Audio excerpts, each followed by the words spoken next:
a bit odd. Well, I would say non-traditional for us. Is this a numbered episode or is this a bonus on screen like We Hate Movies does? Let's call this a bonus. Let's call this our first bonus episode. This is a bonus, Jonas. Because we've been meaning to do shit like this for forever. Probably since the second we goddamn started this fucking podcast, right? Mm-hmm. But we're finally... We said we were going to do it for Get Out, which we did. We said we were going to do it for Happy Death Day, which we did not. We said we were going to do it for The Bye-Bye Man, which we did not. Right, yeah. I believe we said we also were going to do it for Wish Upon, which did not happen. Fuck, that's a good-ass movie. Well, it's not a good movie, but God, it's a fun-ass movie. We'll do an episode on Wish Upon one of these days. There's that scene of the girl in like the glass elevator who like falls to her death, which whenever I saw that, I just thought of that Vine of like the you know that like that trap song, the fuck out some commas one? No. Okay, anyways, I just remember this video of like some white kid like in a glass elevator being filmed from like 50 feet away, and he's going down and then just like it's like the drop hits and he just like starts like going fucking hog wild in the elevator because he thinks no one can see him. That's fun as shit. I love that. Yeah, we'll get into the movie specifically in a second, but I want to first talk about the fact that I just went to my favorite fucking brewery in Minnesota. Yeah, we're both. Hold on. Let me do something. Are you gonna take a shot? Oh, what's that? What have you got there? Tell me about what you're drinking. I got Busch. Busch? Oh shit. Oh yeah, real crafty. Yeah. Listen, I'm poor now. No, it's fine. No judgment. I went to a brewery in Lakeville, Minnesota called Angry Inch. And it is, if anyone here who's listening who's from Minnesota, go to that shit right now because it's so fucking tasty. They've got a Saison called Daddy's Honey Pot that I bought a fucking growler of, and it's delicious. They also have one called Samoan Kisses, which is borderline racist, but it tastes super good. It's a it's a coffee. No, it's a milk stout with like flavors of like coconut and coffee. So it's like the Girl Scout cookie Samoas is what it tastes like. And they'll put a shot of cold press into it, and it is amazing. Yeah. So I'm just drinking because I got a job today. So yeah, thank fuck. Yeah. I really just don't want to hold off talking about this movie anymore. Can we get into it? Let's just get straight into it. All right. So first things first, I gotta blow your mind. Yes. The guy who played Peter. Yes. Do you know who he is? No, I have no idea. Nothing. His name is Alex Wolff. Does that ring any bells? Not at all. Okay. What if I mention his brother Nat Wolff? I don't. Just tell me. I don't know what they. He was one half of the Naked Brothers band. You're joking. I'm not at all. Okay, this was like a couple years after my time with like when I was into stuff that was being produced by the Disney Channel, right? So like I just missed it, but that's fucking insane. Also, he was so good in this movie. He was phenomenal. Also, he was the terrorist in Patriots Day, the Boston Marathon bombing movie. Yeah, he looks slightly brown, so I think that makes sense. Yeah, he was. I mean, everyone in this movie was phenomenal. Toni Collette deserves an Oscar nomination. This entire cast deserves does Oscars have an ensemble nomination, or is that just the SAG Awards? I think that's just the SAG. I don't think the Oscars do that. Okay. They might nominate the casting directors, but I think that's about it. Yeah, this deserves that too, because everyone was pitch perfect. Right. The other kid, what's her name? Millie Shapiro. Yeah. Ooh. Absolutely phenomenal. Super. Okay, I don't mean to, like, talk about people's appearances, but I think, like, her fact that, like how she looks is so unique. Like, I've never seen anyone who's looked like her before. Totally was, like, perfect for the role that she was in, right? 100%. Just, like, so perfectly awkward as a child, right? Yeah. This is her first cinematic role. She's that doesn't shock me, but like she actually has done theater though. She was for almost a whole year she was Matilda in the Matilda musical. I love that. And she was also Sally Brown in the You're a Good Man, Charlie Brown musical in 2016. Oh, interesting. I bet she made a great Matilda. I bet so. Yeah. Oh my god, but I saw Toni Collette in this, and I was like, she is going to become a gay icon after this movie, right? Like, absolutely. Right. Oh my god. Like, Okay. So the end of Act 1. okay, We're so not gonna. do we want to rattle off like a real quick synopsis of the plot just to like refresh people's memory? Sure. Obviously, spoilers, by the way. Right. If you haven't seen this movie, go fucking see it. This is Yeah, one of the best horror movies that's come out in. Well, I don't want to say in a while because then, like, I don't think this is better than Get Out, but it's close. Well, I think it might be better than Get Out. I don't know, but it is like, about compared the to, like, caliber The Witch, that A24 usually puts out. Yeah, vis-a-vis so I horror think this movies, is- so it's a good fucking movie. This is slightly better than It Comes at Night, which I thought was a phenomenal movie that was not very very well received. Okay, not that it wasn't well received. It just did not get like a lot of publicity. Yeah. So the basis of the story is Tony Collette, Annie, Gabriel Byrne, Steve, and then their children Peter and Charlie are all sort of dealing with the trauma of Tony Collette's abusive and very mentally ill mother left on the family when she passed away. And then they're all kind of dealing with it in weird ways. And then Peter goes to a party and is forced to take Charlie with him. Charlie goes into anaphylactic shock, and on the way to the hospital, Peter swerves to avoid hitting a dead deer at the same time that Charlie sticks her head out the window, and the head collides with a telephone pole, and she is decapitated. You messaged me on Twitter the second this happened, I assume in the theaters? No, I didn't. Blair, please. But Please. I mean, you messaged me after getting out of the theaters too, so I wasn't sure Yes. when in the timeline it had happened. But you messaged me at some point during Twitter like her whole ass head came off, and I was like, I know.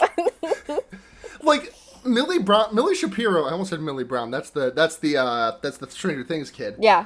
Millie Shapiro. She was everywhere in the promotional materials for this movie.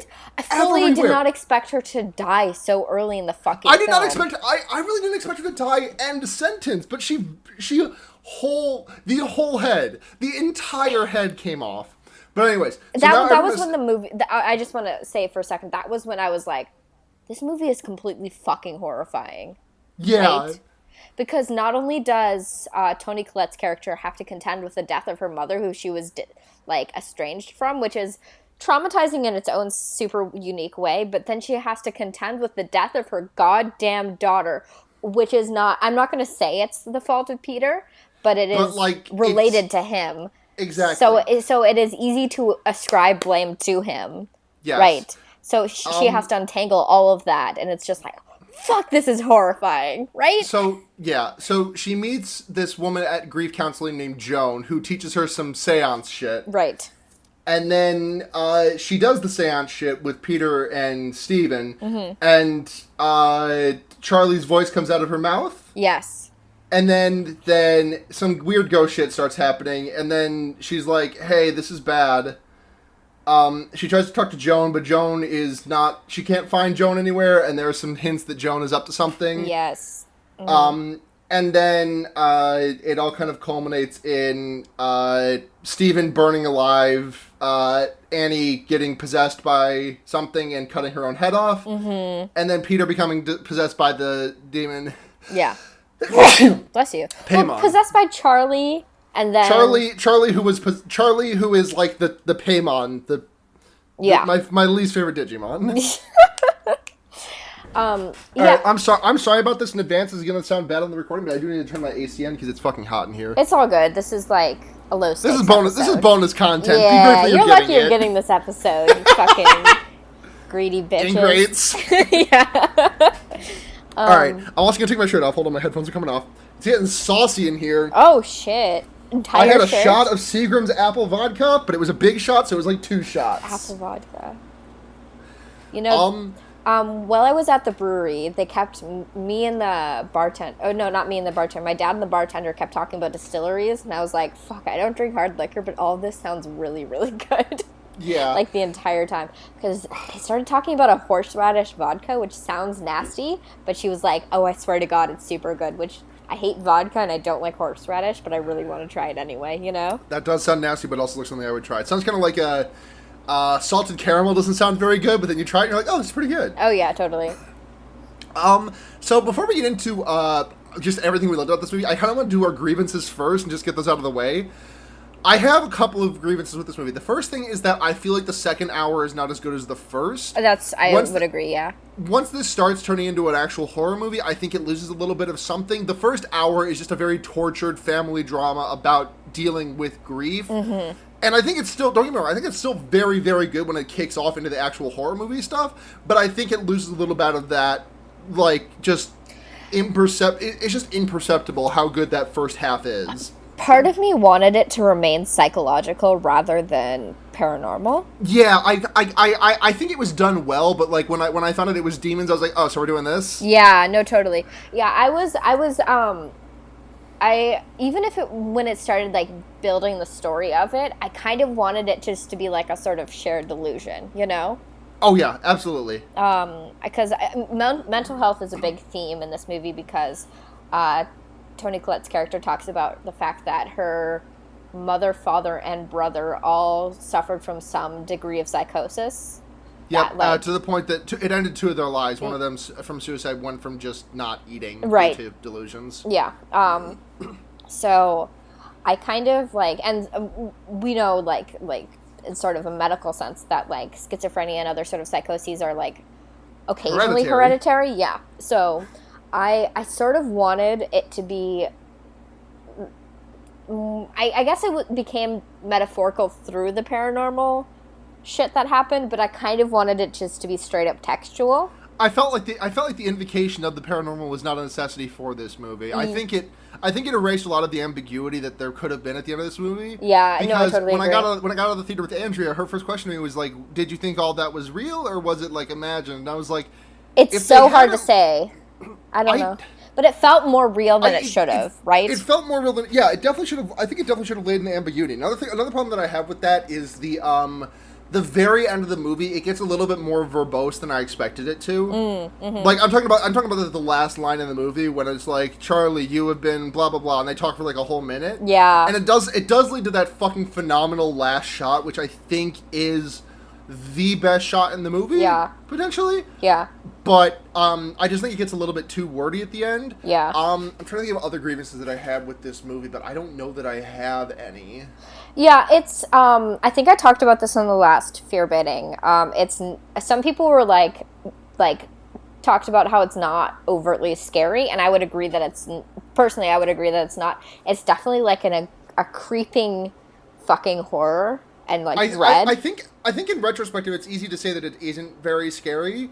Mm-hmm. But like I feel like in the moment, like it's very much preying on what you know of traditional horror movies, because they do the shot, and then you do the reverse shot, then you do the first shot, and there's something missing from behind them, and you're like, oh no, there's something going to jump out. Yeah. And then nothing jumps out. It's a lot of tension, and there's no like release valves. You know, horror is all about steam being built up in pipes, and right. You release the valves by adding humor, or you release the valves by adding actual scares. And when you don't have any scares and no humor in such a fucking fraught movie as this, it just builds and builds and builds, and I don't think my heart returned to its normal pace until about an hour after I left the theater. No, I was definitely shaking after I finished the movie, but I don't think I had any like serious scares because the movie, like you said, just like a lot of tension, and then it would move on to the next thing, and I was like, you do not get a release. Yeah, and it's 2 hours of edging. Yeah. Don't say it like that. Okay, do you have any other grievances at the time? Because I just want to kind of delve into, like, bit by bit some of the things that I fucking loved about this movie. No, I don't have any other grievances. Those are the things that I've been... Right. So, one of the things that I could not stop thinking about since I've seen this movie is just towards the end of the movie, this movie starts really using camera framing in a really ingenious way, because one of the core things is Toni Collette's character does miniature models for a living of, like, cross-sections of houses. So the camera is being moved so that, like, there are natural, like, borders to a frame that makes it look like she is, like, you are looking at the cross-section of a house. There's, like, one shot that's just, like, coming to mind where she comes down the stairs, and it's just, like, a very long shot of the corridor of the hallway that the stairs are in, and then it pans over, and there's a column in the middle that's just, like, it's reaching all the way up to the top of the screen, so it's effectively dividing it, so it is like you are traveling in between rooms of this cross-section of the house, and it's fucking phenomenal. Some of the camera work in this movie, like that shot when she goes to Joan's house for the second time, and like the camera is like upside down, and like there's like a 180 like swoop. No, it's so good. So good. I want to say that I love miniatures as metaphor, Yeah. It's not a common trope, but it's one of my favorites. What else have Because you seen it? I'm curious, because I like that a lot. it's definitely a theme in Synecdoche, New York. Okay. Because The miniature killer from Criminal Minds, or from CSI. Synecdoche, New York is like one half of a couple makes art that's like bigger than life, and then the other half of the couple makes things that are like minuscule and like almost microscopic. Isn't that movie like heartbreakingly depressing? Yeah, it is. Okay.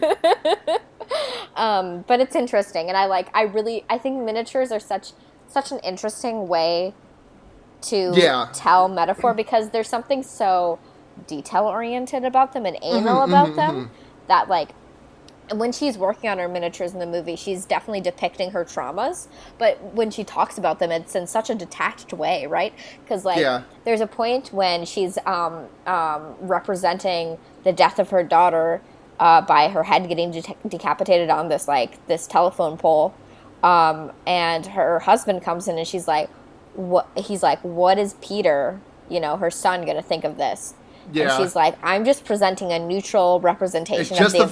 Facts. Right, exactly. And I feel like Gabriel Byrne is not going to get a bunch of credit for this movie because he didn't really have, I feel like he didn't have a ton to do. Right. But I think he did good with what he had, absolutely. He did phenomenal with what he had. I don't think, I just because he didn't have a ton to do, he's not like reaching the same level as Millie Shapiro or Toni Collette or Alex Wolff. Sure. But with what he was given, he did a phenomenal fucking job. Yeah. He played the role that he was supposed to in such an effective way. Yeah, absolutely. You can slowly see like the tolerance that he has for what is happening, and like he's trying to combat with like he just lost his daughter, and his wife just lost her mother, and she also lost her daughter, and but she is also like reaching a point of irreparability and unforgivability, and he doesn't really know where the balance is. He's worried about him being irrational and not giving her enough, but also giving her too much. I think he does a phenomenal job, and there's probably not much else we are going to say about him in this episode. I just wanted to shout that out. No. The whole cast does a great job. I would say Alec Wolff or Alex Wolff? Alex Wolff and Toni Collette are the strongest, but like he has such a specific performance that he's trying to provide, and he does such a fucking bang up job. There was no point in this movie where I was like removed from the immersion of it because of someone's performance, which happens sometimes in horror movies where you can tell the actor is acting, Right. Yeah. But that was never the case for this. It was like, oh, this feels like real human beings, real experiences with this sort of shit. Okay, so I just laid out a thing that I really loved, and then transitioned to how I like to let Gabriel Byrne. You go for something right now, and we'll just ping pong back and forth for a little while. I love the motifs in this movie. Go on. I love the weird decapitation motif. Yeah, that was really good. It happens 3 times. It happens first with the bird. You see this in the preview, but it happens first with the bird that flies into the window, and then Charlie cuts off the head of. And then, which is just like a fucking teaser of what's going to happen next, vis-a-vis decapitation. Then we talked about this. Charlie's head gets cut off. Yes. And it's like... I don't think cut is the right word. I think she gets like... Lobbed off. Smacked off. Smacked off. Okay, her death is so horrifying because like, okay... the entire time the scene was happening. Well, let's hold on. Let's talk about the third one is Toni Collette's mother's. So she finds her mother's body in her attic with the head cut off. And her body is so distended and like decomposed that she can barely tell it's her mother. But like, who else could it be, right? Right. So that's the beheading motif. Oh, and then 4. That's 4 because Toni Collette is seen levitating and cutting her head off with wire. Yeah. Mm-hmm. And what are some other motifs you caught? Because I'm trying to think of some other ones that I. Well, I mean, fire was definitely a thing that we saw a lot of because between like how the treehouse looked like a furnace and the burning of the book and the burning of Stephen. Well, I feel like there's something inherent in narratives about women connected to fire. you know? Warmth. I think at its basic tenet, it is just about warmth. Motherly comfort is associated with warmth a lot of the time. The warmth because like so like the warmth of the womb. Obviously, I was trying to think for a little while whether or not what the treehouse was supposed to be, whether it was supposed to represent, whether it was supposed to be sort of representative of a womb or a furnace, and it's kind of a little bit of both. Like, I mean, obviously, like the biggest womb in horror movies is Alien, the control center in Alien. Right. But like, anyway, sorry, go on. So I mean, heat and fire. Let's combine those two into the same motif. Sure. Because so Toni Collette's character, Annie, I think you said her name was. Annie, yes. It's been about a week since I've seen the movie, so things are a bit hazy for me. But she sleepwalks a lot. And now, question. Yes. Is this sleepwalking, or is this? Do you think this could have been? Andrea brought this up to me, and it's been kind of rattling around in my brain. Do you think this was just like an alter, a DID style, like sort of thing she did in a bit of a fugue state, where not exactly sleepwalking, even though sleepwalking is kind of a fugue state on its own, but I digress. I think it's impossible to say definitively, but I think that could be a possibility. But it seems to communicate some sort of internal desire and fear of hers.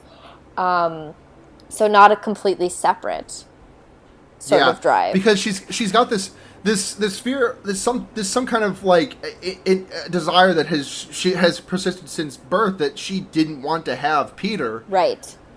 And then something about, I don't know, rectifying it after the fact. Like, yes. Listen, I know abortion is a bit of a sticky wicket, but I think we can all agree here a 24th trimester abortion is not, I think that should be banned. Yeah. So the first time we get a sense wait, that's of only this, 6 years old. Hold on, I need to do some quick math. Okay. A 72nd trimester abortion is too late. So the first instance we get of like Flame is like she talks about the time to Joan where she woke up from being in a sort of like a sleepwalking state, finding herself covered in paint thinner, found Peter and Charlie, who were sharing a room at the time, both covered in paint thinner, and she woke herself up with the striking of a match, her sleepwalking self, fully intending to light them both on fire. And Peter woke up at the same time, and she's like, he's never been able to let that go since. Like, he's always held that against me. And this iterates itself again when she has another like sleepwalking sort of nightmare. Yes. When she wakes up and there's a trail of ants. Sorry about the ripping. I'm taking my boot off. It's all good. She wakes up and there's a trail of ants leading into Peter's room and like covering his body, similar to the ants that were found on Charlie's body, or her head rather. And she is like terrified, and then he wakes up and that was a dream. And they have a conversation, and she reveals. God. You good? She reveals... Yeah, sorry, I just burped. It's okay. She reveals that she never wanted to have him. Mm-hmm. And then, like, when she said that and put her hand over the mouth, there was an audible gasp in the theater. Yeah. So I went to a theater with, like, maybe 4 other people in it, which was not a great sign for opening, but it was also, like, 2 in the afternoon, so, like, people... Oh, yeah, you don't want to see a horror movie at 2 in the fucking afternoon. Right, but also that was the only time I was available, so, like, I saw Hereditary at 2 in the afternoon. So... That's my favorite, Back to the Streets, Panic at the Disco song. Oh. It's 2 in the afternoon. Hereditary's at the theater. I'm just, like, remembering that fucking album. I own it, but it's so bad. It's, like, sorry to any Panic at the Disco fans, because I, like their stuff genuinely, but We're going to come to blows about this, because I don't think they put out a good album since the one that I Write Since Not Tragedy was on. No, okay, so Brendan Urie is, like, basically doing solo work as Panic at the Disco now. Pretty much, yeah. I think he's a tremendous performer, and he's got a great voice. I've not, seriously, like, in sort of committed way, listened to any of his music, but everything I've heard, like, I've really, really enjoyed. So I'm pretty sure his albums are fine. You know, I'm pretty sure they're fine. I listened to Too Weird to Live, Too Rare to Die recently again for the first time since like it came out in 2013. Yeah. And I was like, man, I kind of like this, but it objectively fucking sucks ass. Yeah. And the thing is that Pretty Odd was just like a weird Beatles homage that didn't need to exist. Yeah, what is it? The Fantastic Mr. Green and what the fuck ever? Yeah, I own the whole That is a Beatles. That is the name of a Beatles song. The way it starts is a Beatles song. Like it's not so antithetical to what Panic at the Disco is, and they kind of return. Let's say Brendan Urie kind of returned to his roots, since, and he's making just straight up pop punk now. Whether you think it's good or bad, it's just straight up pop punk, and so that's like what he wants to do. Anyways, but Pretty Odd is not a good album. Yeah. Anyways, so let's talk about the scene. Which scene? The scene. Well, which scene? I thought there was a lot of the scenes in this movie. I mean, the scene. When I say the scene, like I think that it's a pretty. I think at least when I've mentioned the scene to other people, they talk about the part where Charlie's head comes all the way off. Okay, yeah. So that was definitely the turning point for me for the movie. I just want to give a quick, a bit more bit by bit rundown. So. Peter and Charlie go to this party, and Peter wants to go sneak off and smoke some weed with this girl that he likes. Mm-hmm. And he leaves Charlie alone for like 5 minutes, and he's like, oh shit, Charlie, they got cake. They got chocolate cake. Go get yourself a slice. And we already know at this point that she's allergic to nuts. Yeah, she's allergic to nuts.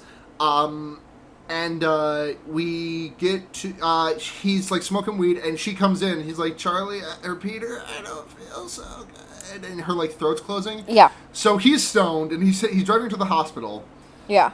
He rushes out, he drives her to the hospital, and she's, like, having a very hard time. Like, she's, like, kicking and writhing in the back seat because they don't have an EpiPen with them. Right.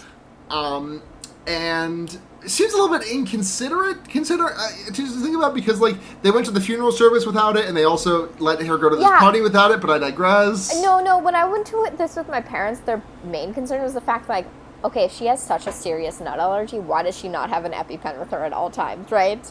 Absolutely. Yeah. But fine. It's like if there had been nuts in the chocolate bar that she ate at the funeral, she would have like been fucked. She would have been very fucked. So she rolls down the window and sticks her head out because she wants to get some air or something. I guess I really don't know what it's like to be in anaphylactic shock. Yeah. But then a dead deer comes up on the road, and Peter has to swerve to avoid hitting it. And at the same time, a telephone pole is right on the side of the road. Charlie's head hits it and comes clean the fuck off. And Alex Wolff deserves an Oscar for this entire scene alone. His acting in the rest of this movie is phenomenal, but he seems completely incredulous. You don't know how to react to this, and you just can't. Like, I was literally. I was thinking about what another movie would do, and it would have someone look in the back seat immediately.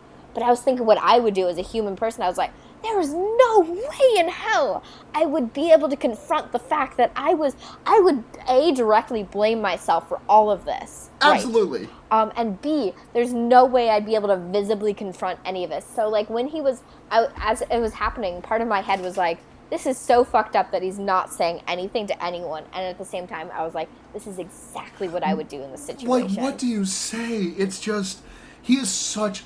everything else he does in this movie is phenomenal acting, but I think this scene alone deserves at least a nomination, if not the award itself. Right. Because holy fuck. You feel like you're there with him because you don't know there is no reasonable way to react to this. This is not a reasonable situation. Like, when I remember watching another movie that kind of deals with the aftermath of tragedy, Manchester by the Sea. Yeah. And there's that. Did you see that? I've not, but I've. There's that scene in the middle. There's that scene in the middle where it's revealed that Casey Affleck accidentally killed all 3 of his children by leaving a burning log on in the by leaving the fireplace on when he went to go get beer, and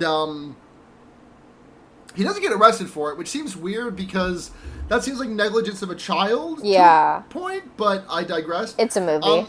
And like that is like it's trying so hard to tell you that he is sad because he tries to kill himself.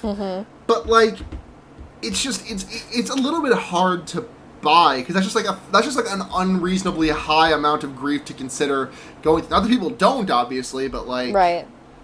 You know, anyways, I think this movie just does a really fucking good job of it. That scene is just like, despite the fact that it is an impossible situation to imagine yourself in, you still feel like you're right fucking there. Right. When he goes home, he's still completely in shock. He lays down. The morning comes. He has not slept. Very obvious. Like, how could you sleep? You'd just be hearing that sound, that thunk. Right. The for the rest cracking of your of fucking life. bones. Yeah. Horrible. I fucking, when it happened, just involuntarily, I took a huge breath and, like, puffed my cheeks out like a fucking blowfish, and I did not let it go for 30 seconds at least. Yeah, I was like, And I was like waiting for the fucking, like, boot to drop, you know? Like, because there had been some, like, plays with reality before then, right? Right. I was fully expecting that to be just, like, something imagined. Right. Or something. Exactly. But no, her whole ass head. Because it was like this level of fucking completely out of left field horrifying. But at the same time, it's like, this is how death happens sometimes. Yeah. Like, in a completely unexpected way. I know some people are sick of horror movies that deal with grief, but I think it's great. Blair, it's just like, I was going to quote Mount Erie, but I'm not going to. Feels a bit weird and probably immoral to do that here. Yeah, maybe. But it's not real, so don't worry about it. No, death is not real in this case. All these actors are still very much alive. Yeah, I'm very glad Mila Shapiro did not actually get her whole head knocked off. But and then the morning after, when you just like, you've ever been in that position where, like, you like left a big mess in the lounge of your house or something. Absolutely, You wake up before your parents do, and they go downstairs, and you hear them, like, discover your beer cans or what the fuck ever. Mm-hmm. And, like, that to, like, the bajillionth degree, because you hear Toni Collette, like, going out to her car and opening wailing. the door and finding her daughter's body. And then we get this horrible shot of her doubled over on the floor, just unable to stop crying, absolutely inconsolable. Like, she's just hollering about how she wants to die, wants to be dead. And God, like, I can't even imagine, right? You can't even imagine something like that. It's like so deep. Like, finding out your daughter is dead right after finding out your mother is dead is one thing, but she had to see her daughter's body without a fucking head, like, first thing in the morning, just running out to the store to grab something, and then she just has to fucking contend with that, right? She was like, God. It was so, the blood, she describes it to Joni later, like, the blood coming out of her was black like tar because it had been coagulating all night. And she had the head wasn't there, but she could tell it was her daughter because it had her daughter's, like, clothes on her. Fucking completely, absolutely horrifying. And she clearly doesn't want to blame Peter for it, but, like, it is obvious that's her, like, impulse to do so because, like, he was out with her that night. They have a whole conversation about it later in the movie where they're screaming at each other. Oh, that's another phenomenal movie. God, this is her. I think this is one of her strongest moments in the movie, as when she's screaming at Peter.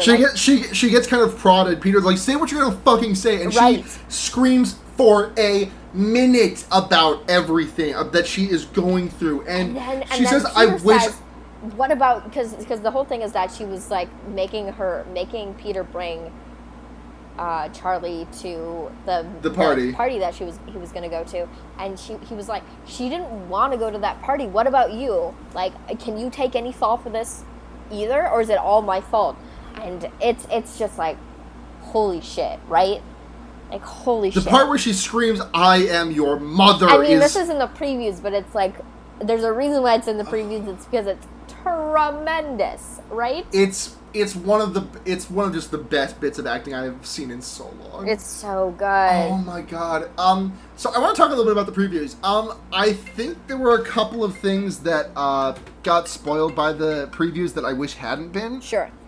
Like the shot, the "Wish You Were Here" shot, the cover of the Pink Floyd album. Sure. As I referenced it, the part where so later on in the movie, Charlie is using not Charlie. Annie is using the journal, this fucking sketchbook that Charlie used all the time to draw things in, as like a conduit, like a medium conduit. And she decides, okay, this is something fucking bad is happening here. I'm gonna throw this in the fire. And then she does. She starts to do it, and then as it catches on fire, so does she. She stomps it out. She stops being on fire.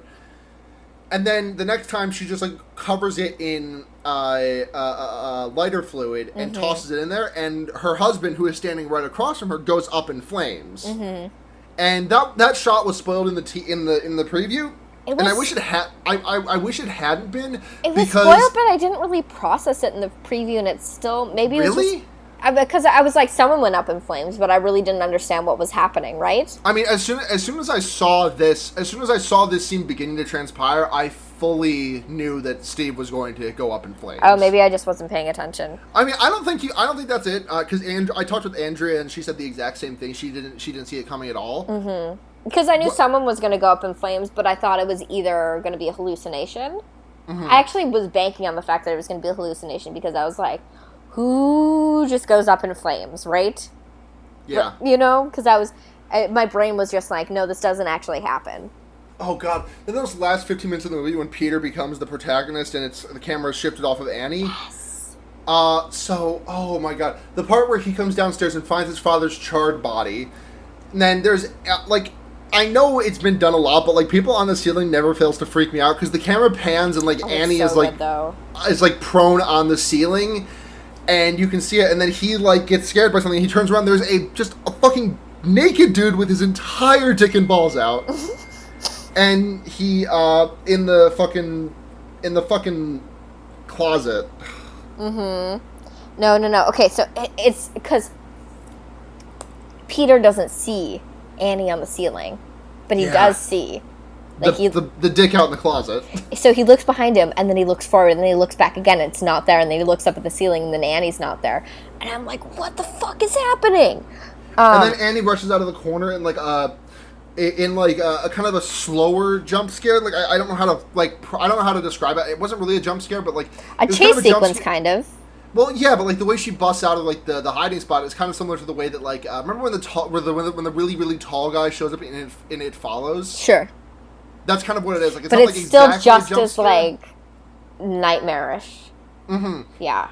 And then when he goes up in the fucking attic, and there's that not even a full second shot of Toni Collette just on hands and knees, glued to the ceiling somehow, just banging her head on the attic door. Okay, so he runs up into the attic where we already know at this point that Annie's dead mother's body is up there. But he doesn't know. Peter doesn't know this. He doesn't know any of it. He just sees the flies, but he's not even concerned about that because he's being fucking chased by his crazed mother. Yes. But there's there's a lot of objects of fear here. The fact that she's attached to the fucking ceiling is horrifying, but the frequency of the banging that happens is beyond human capacity. Yeah. It reminds me a little bit of remember the second you listened to Lion Town. I just re-listened to a couple. Yes, exactly what I'm thinking about is what you're thinking about. That scene at the I think it's at the end of the second episode. Second episode. When the guy goes to what's her name again? Leah. Leah Haddock's house or Leah Haddock's apartment, and he just he starts banging. You can tell he's starting to bang his head on the wall, and then he increases it to a frequency that is you probably could only do with your fist, right? Not with the muscles in your neck. And with both fists, we would not with one head, because he's bum bum bum bum bum. It's so fucking scary. terrifying. So I listened to this last night with a friend and in a shed in her backyard with her, and we were both a little champagne drunk at the end of the evening. So it was that combined with this fucking horrifying audio that's happening, and we were just looking at each other what the fuck, because I completely forgot about all of this, and it's that feeling, but with the empathy attached to the other person who's experiencing it, because you're watching him on screen be just fucking beside himself because of all of this. And she somehow apparates into the ceiling, and she is slicing through her head with a wire. Oh, it's so crazy. Okay, so this is where things thematically go south for me, but visually are still completely on par, Yeah, no, I think the script takes a little bit of a dive in the last couple of pages. But the cinematography never fucking stops being phenomenal. Absolutely, yeah. No, it always looks great. Andrea had to point this out to me, but the scene at the very end of the movie the last shot that we get is very similar to the shot that we have inside Joan's apartment the second time, when like the camera pans inside and there's a picture of Peter and Charlie, and there's like the 3 or 4 figurines inside like the wreaths of bramble. Oh yeah, that's cool. I'd have to watch it again. I want to see it again. Yeah, probably not anytime soon because I think like my body won't be able to handle it. But I think as soon as it comes out on streaming. I might even just host a stream, not for fear baiting, but just like for like my friends who want to come.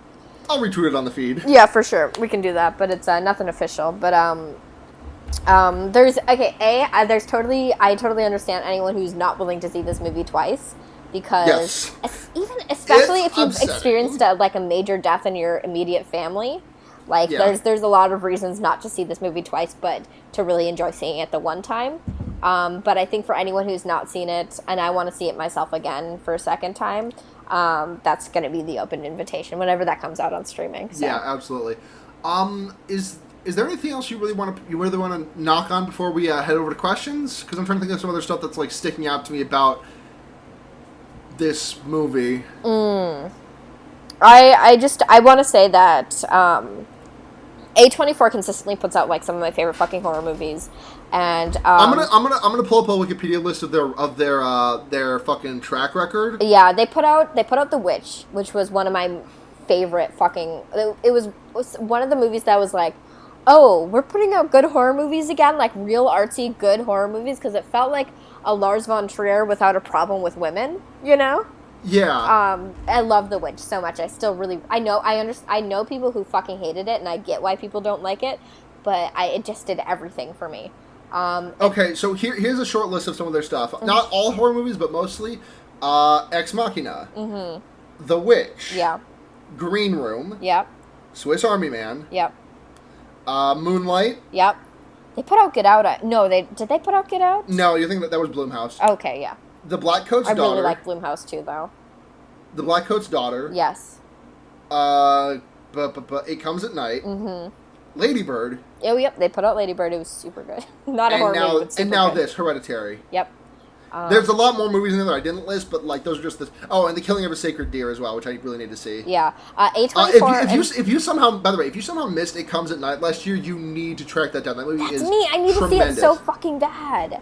Because I've heard so many good things about it. I've been meaning to see it so bad. But I've heard really, really good things, and I know kind of the plot of it. So, yeah. A24 and Blumhouse are putting up my favorite, like, weird, artsy... A24 and Blumhouse, I trust you with my life. Yeah, absolutely. Because Blumhouse is responsible for the Creep series.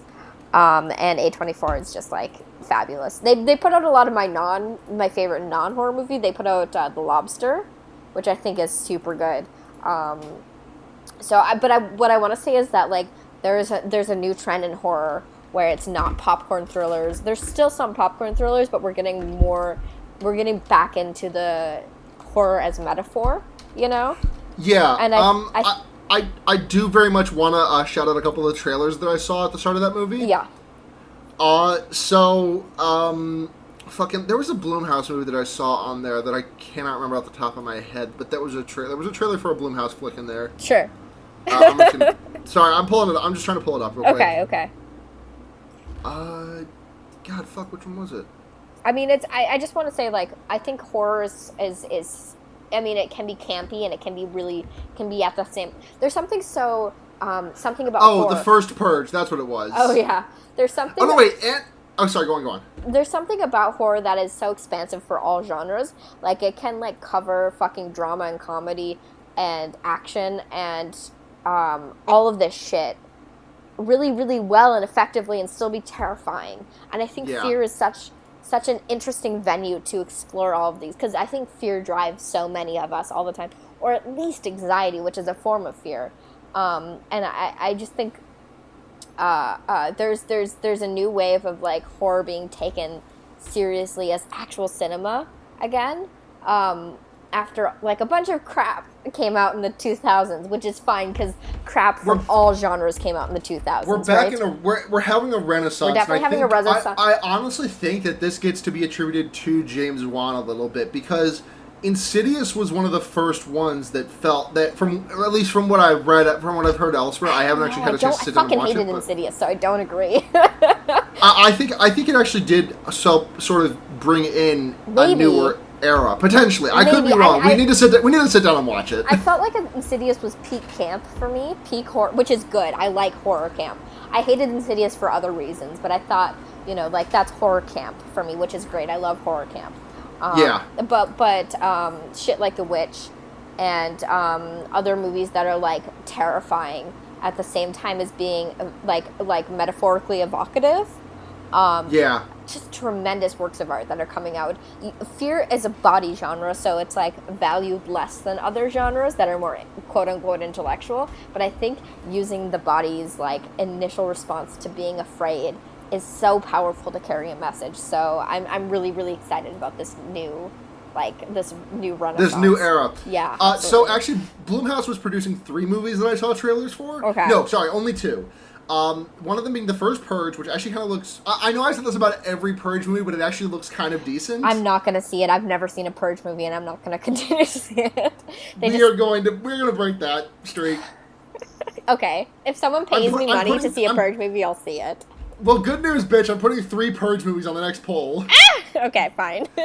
Unfriended Dark Web. Oh, shit, yeah. Mm-hmm. And also, this was not a trailer before this movie, but I did see it the same day. The Halloween remake. Yeah, I didn't see a trailer for the Dark Web. I am going to bust a nut over Jamie Lee Curtis's grandma ass. Yeah, I've seen a couple gift sets of the trailers that have come out for the Halloween, and I gotta say, I was a little wary, but after seeing Jamie Lee Curtis, and I'm like, oh shit, no, I'm ready for this. Emotionally, I'm super ready for this, right? Like, yeah. And also, I'm always down for fucking Unfriended, so... Like, okay, so we talked... So, A24 is, like, artsy. Blumhouse is, like, your cousin. But, like, your really fun cousin. Your really fun cousin. Uh-huh, so, I would not say every movie that Blumhouse put out is good, but they're at least fun. Well, I mean, some of the movies they put out Get Out and Creep too. Right, no, some of them are good, but not all of them are good, but at least all of them are fun. Oh, man, I just remember the existence of the movie Ouija, Origin of Evil, and we have to watch that movie. Yeah, we do. Okay. Let's get into some questions. Okay, right on. First question from @Dora_Mingu. Is Evil hereditary? I don't think so. I think it can be, but it's not necessarily. If we're talking about in real life, no, but in the context of the movie, I don't know if evil was... Well, I think that not necessarily evil, but like badness can be hereditary, if that makes any sense. Well, I don't know if it's inherent, it can be something you're raised with, but it can also be something you learn, that's more of a nurture versus a nature thing. Right. Never mind, I'm stupid. I forgot what the word hereditary means. No, it's all good. I think within the context of the movie, I don't even know if evil was a theme of it, even though the demonic stuff was, like, literally invoked within it. I think it was just, like, evil. Like, I never felt like these people with what had bad intentions, just self-serving intentions, which sometimes tended to hurt other people, but it was not like intentionally hurting others. Does that make sense to you? Yeah, I do get you. Yeah, is evil hereditary? I would say not in context of real life and not in the context of this movie. It's something perhaps learned, but also something potentially unlearned. Yeah. Okay. Pidmon also wants to know, is it a mutant power? I don't think so. What does Pidmon want to know? Or sorry, Dormingo wants to know, is it a mutant power? Is evil a mutant power? I don't think it is. I do not think it is. Unless you have the Punisher's power, which is to make people commit crimes within like a 50-foot radius of you. Yeah. Also, okay, and Jasmine Marsh @Pidmon wants to know, I know jack fuck about this movie, so hey friends, tell us about your favorite sit-down restaurant meal. My go-to is always a buffalo chicken club. I fucking love Reuben's. I'll fuck up a Reuben any day. If not that, then like a sort of veggie burger, but Reuben's are my go-to. What do you think of swimming pools? I like them, but I can't really go in them much for a little while because like my titties are too big to wear just bottoms, but also like I don't look good at all in a bathing suit? Sure. I hate swimming and I hate swimming pools. I hate lakes. I hate bodies of water. So fuck all of that. Okay, well, you are a bitch. And lastly, any takes on amusement parks? Like them. I love them. I like them. Yeah. Yeah. I it's been a grip since I've been to one, but we have a local one called Valley Fair, which is super fun, and I want to go back as soon as I have the fungibles to do that. So, I love amusement parks. I love going really fast and down, you know? Yeah. What's your favorite kind of amusement park ride? I like a yo-yo. A yo-yo? Like this. It's what they call. It's what it's called at the local amusement park. The one where it's a spinny. Oh, sure. I like you're in the spinny. You're spinning and you're in the chairs, the hanging chairs. Oh yeah, I like one of those that are like the ones that twist a lot, and then you're twisting with them. Oh, the corkscrew. Yeah. But I also... Or no, the UFO, the ones that like that. There's that picture of the dude like standing up on in like inside of it, and he's like horizontal. Yeah, I just talked about how I don't like water that much, but I kind of like log slides. Really? Because like the thing is about log flumes is that they're the dirtiest things. I don't feel like this. I just feel like this is the argument that's lobbied against everyone, against me by everyone. But you can smell the chlorine everywhere. Right? You've got a point. There's like enough chlorine to poison a human body, so I think I'm okay. And I love your standard roller coasters. Yeah. They make me feel like I'm gonna die, so it's great. Yeah. And that's it for questions. That's the entire thing, Thank you for your support, folks. That's what helps us do these bonus episodes. If you want to support us, patreon.com/fearbaiting. At Fearbaiting on Twitter, fearbaiting.tumblr.com, fearbaiting@gmail.com. You can check us out everywhere. Check out our sister podcast, The Wonder Years. It's our Animorphs podcast. It's a fucking banger. Check me out at GayestLulu on Twitter, chiesosnacas.tumblr.com. And this Friday at 1 a.m., well, I guess it's technically Saturday at 1 a.m. Eastern, 12:45 a.m. Eastern Standard Time, I will be doing a Cuphead speedrun race for the kids. So come on, join me for the kids. Hopefully I'll be able to make it to that one. I'm really excited for it, so... Hell yeah. Yeah, we'll see. Yeah, do it for the kids. Yeah, absolutely. Super cool. I'm super proud of you. Oh yeah, and check out my my other podcast, the Letters of Podcast, 100 Kissinger's Pokemon Going to Die. Blair, go for it. Okay, so if you want to find me online, you can do so at Blair Kitsch on Twitter or at blairkitsch.tumblr.com for my more fandom content. Let's be real here. I have commissions open for like, I will do other graphic design stuff for you as long as it's fairly simple, but like mostly like playlist covers and shit like that for $5 a pop, real cheap. Just give me something to do because I need something to do with my hands for monies. You can contact me on Tumblr or on Twitter or wherever you want to. If you want to email the show, you can do so fearbaiting@gmail.com. Send us your essays about this movie because we love to hear all of that. Yeah, thank you so much for supporting the show. Yeah. Yeah. And thank you for tuning into this bonus episode. Check out Hereditary. It's a good fucking movie. Super good. But until next time... I hope you didn't listen to this episode before seeing fucking Hereditary, because it wouldn't have made any sense to you. Fuck your own ass if you did that. Right. You're on our watch list. Yeah, you're going to hell. But anyways, until next time, I'm Sarah. I'm Blair. And remember... You can put a fucked up guy anywhere. Good night, everyone. Later.